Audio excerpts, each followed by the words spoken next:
ರೀ ರೀ ನಿಮ್ಮಪ್ಪ ಮಕ್ಕಂಬಿಟ್ಟನ ಜಲ್ದಿ ಆಸ್ತಿ ಪತ್ರಕ್ಕ ಹೆಬ್ಬಟ್ಟು ಹೊತ್ತಿಸ್ಕೊಂಬಿಟ್ಟು ಇಲ್ಲಕ್ರ ಎಲ್ಲಾ ಹೆಣ್ಮಕ್ಳ ಹೆಸರಲ್ಲೇ ಮಾಡಿಬಿಡ್ತಾನ. ವೈಕೆತ್ತ ಹೋಗ್ಬೇಕಾಗ್ತದ ನೋಡ್ರಿ, ಜಲ್ದಿ ಬರ್ರಿ ಹೆಬ್ಬಟ್ಟು ಹೊತ್ತಿಸೋಣ.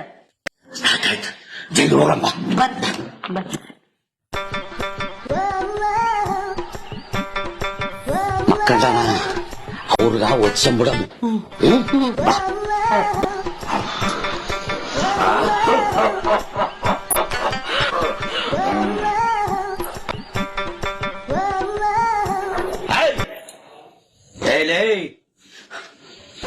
ನಾನು ನಿಮ್ಮಪ್ಪ ನಿನ್ನ ಹುಟ್ಟಿಸಿದ ತಂದೆ. ನನ್ನ ಮುಂದನೆ ಎಷ್ಟು ನಾಟಕ ಮಾಡ್ತಾನಲ್ಲೇ ನೀನ್ ಎಂತವನು, ನೀನ್ ಹೆಂಗಿದ್ದಿ, ನೀನ್ ಹೇಳಿದ ಮಾತು ಕೇಳಿ ನೀನ್ ಏನೇನ ಮಾಡ್ತಿದ್ದ ಅಂತ ನನಗೆಲ್ಲ ಗೊತ್ತಲೇ. ನಾನು ಇರಲ್ತ ನಿಮ್ಗೆ ಆಸ್ತಿ ಮಾಡದೇ ಇಲ್ಲ ಮಕ್ಕಳೇ. ನನ್ನ ಚೊಲ ನೋಡಿಕೊಂಡ್ರಿ ಅಂದ್ರ ಮಾತ್ರ ನನ್ನ ಆಸ್ತಿ ನಿಮ್ ಕೈ ಸೇರ್ತದ. ಇದು ಬೇಸು ದಾಸದ ಗಿಟ್ಕರಿದು ಆಟಚ್ಚರ ಮಕ್ಕಳು. ಐಸ್ ಮಾಡ್ಕೋಬೇಡ್ರಿ ಮಾಮವ್ರೆ. ಕಾಫಿ ಕುಡಿತೀರಿ, ಹಾಲು ಕುಡಿತೀರಿ, ಚಾ ಕುಡಿತೀರಿ? ಆಸ್ತಿಗಾಗಿ ಎಂಥ ಪರಿ ನಾಟಕ ನೋಡು. ಚಾ, ಹಾಲು, ಕಾಫಿ ಇಂಥವ್ಯಾವ ಕುಡಿಯಲ್ಲ. ಬೋರಮ್ಮನ ಮಿಠ ಕುಡ್ತೀನಿ, ಬೋರಮ್ಮನ ಮಿಠ ತಗೊಂಡ್ ಬಾ.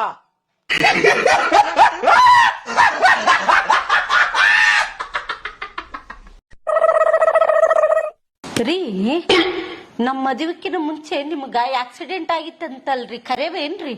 ಹೌದು. ಅವತ್ತಿನ ದಿನ ಏನಾಯ್ತ್ರಿ? ಅವತ್ತು ಏನಾಯ್ತಂದ್ರೆ ನಾನು ಗಾಡಿ ಮೇಲೆ ಹೊಂಟಿದ್ನಲ್ಲ, ಎದುರೊಂದು ಲಾರಿ ಬಂತು. ಆ ಲಾರಿ ಬಂದು ಹಿಂಗ ಸೈಡ್ ತಗೊಂತಿದ್ದೆ, ಗಾಡಿ ಬಂದು ಗುದ್ದಿಬಿಟ್ಟ. ಆ ಗುದ್ದಿದ ಪೋರ್ಸಿಗೆ ನನ್ನ ಗಾಡಿ 3 ದಿಂಡ್ರಿಕ್ ಉಳ್ಳಿ ಆ ಕಡೆ ರೋಡಿಗೆ ಹೋಗಿ ಬಿದ್ದಿದ್ದೆ ನಾನು. ಅವತ್ತಿನ ದಿನ ಸಾವು ಬದುಕಿನ ಮಧ್ಯೆ ಹೋರಾಡಿ ನಾನು.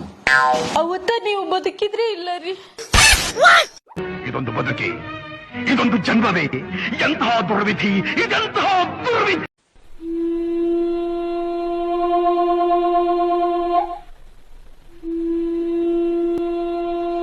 ರೀ ನಿಮ್ಮ ಅಪ್ಪ ಅಮ್ಮಗ ದುಡ್ಡು ಕಳಿಸಿದ್ರೇನ್ರಿ? ಹೌದು. ಅಲ್ರಿ ನಿಮ್ಗ ಸ್ವಲ್ಪನ ತಿಳಿದಿಲ್ಲ ಏನ್ರಿ? ನಮ್ದೇ ಆದಂತ ಸಂಸಾರ ಮಕ್ಕಳಾರ ಇನ್ನ ಎಷ್ಟು ದಿನ ಅಂತ ಕಳಿಸ್ತೀರಿ? ಅವ್ರ ತಿಪ್ಪಳ ಅವ್ರಿಗೆ ಅವ್ರು ನೋಡ್ಕೇತಾರ. ಇನ್ಮೇಲೆ ಕಳ್ಸಕ್ ಹೋಗ್ಬೇಡ್ರಿ. ಹೆಂಗ್ ಮಾತಾಡ್ತಿದ್ ನೀನು?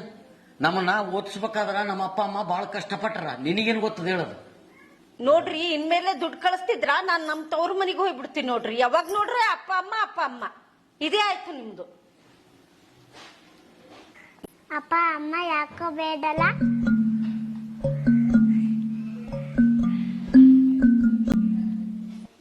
ಹಲೋ ಅಮ್ಮ, ಆರಾಮಿದ್ಯಾ? ಏನ್ ಆರಾಮಮ್ಮ? ಯಾಕಮ್ಮ ಏನಾಯ್ತು? ನಿಮ್ಮಣ್ಣ ದುಡ್ಡು ಕಳ್ಸವಲ್ಲಮ್ಮ, ಬಾಳ ತ್ರಾಸ ಆಗ್ಯದ. ನಾನೆಲ್ಲ ಹೇಳ್ತೀನಿ ಹೇಳಮ್ಮ, ಫೋನ್ ಮಾಡಿ ಅಣ್ಣಗೆ ಹೇಳ್ತೀನಿ ನಾನು. ಹಲೋ ಅಣ್ಣ. ಏನಮ್ಮ? ಯಾಕಣ್ಣ ಅಪ್ಪ ಅಮ್ಮಗ ದುಡ್ಡೇ ಕಳ್ಸವಲ್ಲಿ ಅಂತ? ಅವ್ರಿಗೀಗ ವಯಸ್ಸಾಗಿದ್ದ, ನೀನ್ ನೋಡ್ಲಿಲ್ಲ ಅಂದ್ರೆ ಯಾರು ನೋಡ್ತಾರ? ಏನ್ ಮಾಡದಮ್ಮ, ನಿಮ್ಮ ಅತ್ತಿಗೆ ಈ ದುಡ್ಡು ಕಳ್ಸಿದ್ರೆ ನಮ್ ಮನೆ ಬಿಟ್ಟು ಹೋಗ್ತೀನಿ ಅನ್ನಕತ್ತಾಳ.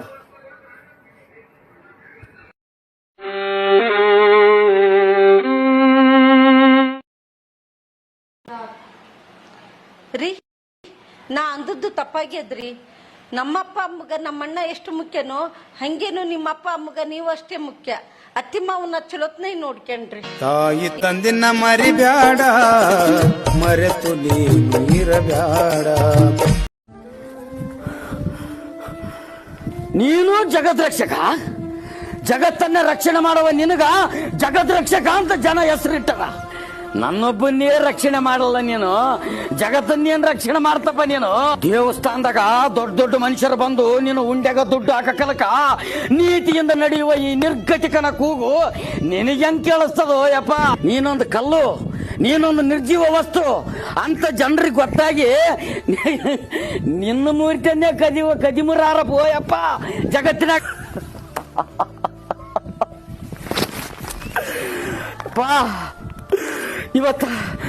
ಇವತ್ತ ಈ ಪ್ರಾಣ ನಿನ್ನ ಮುಂದನೆ ಹೋಗ್ಬೇಕಂತ ಈ ವಿಷ ತಂದಿನೋ ಯಪ್ಪ. ಕಣ್ ತುಂಬ ನೋಡು. ಶಮಣ, ಈ ವಿಷನ ಕುಡಿದು ಈ ಪ್ರಾಣ ನಾನ್ ನಿನಗ ವಾಪಸ್ತೀನಿ ಯಪ್ಪ. ಶಮಣ, ಏನ್ ಮಾಡಕತ್ತಿ? ಶಮಣ, ಸಾವು ನಾವಾಗಿ ಬಯಸಬಾರದು, ತಾನಾಗೆ ಬರ್ಬೇಕು.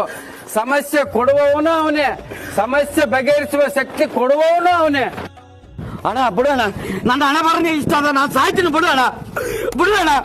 ಅಣ್ಣ ಹಣೆ ಬಾರ ಕೆಟ್ಟದಂತ ಸಾಯಕ್ ಹೋದ್ರೆ ಹೆಂಗಣ್ಣ? ಅಣ್ಣ ನಿನ್ನ ಹಣೆ ಬಾರದಾಗ ಕಷ್ಟಪಟ್ಟ ಮೇಲೆ ಸುಖ ಸಿಗ್ತದಂತ ಬರ್ದ್ರೆ ಏನ್ ಮಾಡ್ತಿ? ಬಾ ಅಣ್ಣ, ಇರ್ಲಿ ಓಂ ಬಾ ಅಣ್ಣ, ಬಾ ಓಂ ಬಾ. ಇದೆ ಅಂತ ಗೊತ್ತು ಮನುಜ ನಿನಗೆ, ಸಾವಿಗಿಂತ ದೊಡ್ಡ ನಷ್ಟ ಇಲ್ಲ ಜಗದೊಳಗೆ. ಹಣೆ ಬರಹ ಅಂತ ನೀನು ಹೊರಗಬೇಡವೋ, ಹಣೆ ಬರಹ ತಿದ್ದೋ ಶಕ್ತಿ ನಿನಗಿದೆಯೋ. ಪರಿಹಾರ ಹುಟ್ಟಿದ ಮೇಲೆ ಸಮಸ್ಯೆ ಹುಟ್ಟಿದ್ದೋ. ಯಜಮಾನ್ರೆ,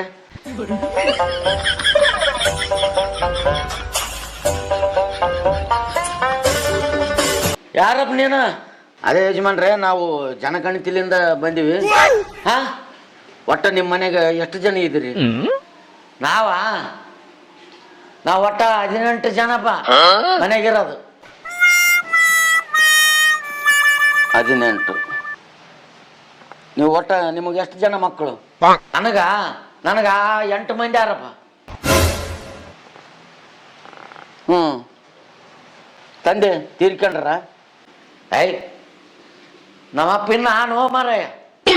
ಮತ್ತೆ ಎಲ್ಲಿಗೆ ಹೋಗ್ಯಾರ? ಹಂಗಾರ ಎಲ್ಲಿಗಿಲ್ಲ, ನಮ್ಮಮ್ಮನ್ನ ಕರ್ಕೊಂಡು ದವಾಖಾನಿಗೆ ಹೋಗ್ಯಾನ.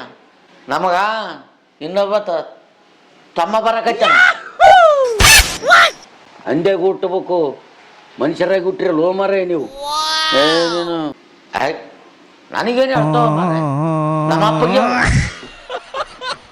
ನಿಮ್ಮಪ್ಪ ಬಂದ್ಮೇಲೆ ಬರ್ತೀನಿ, ನಿಮ್ಮಪ್ಪನ ನೋಡ್ಬೇಕಾಗ್ಯದ ಆತ ಹೆಂಗಾನೇನಂತ.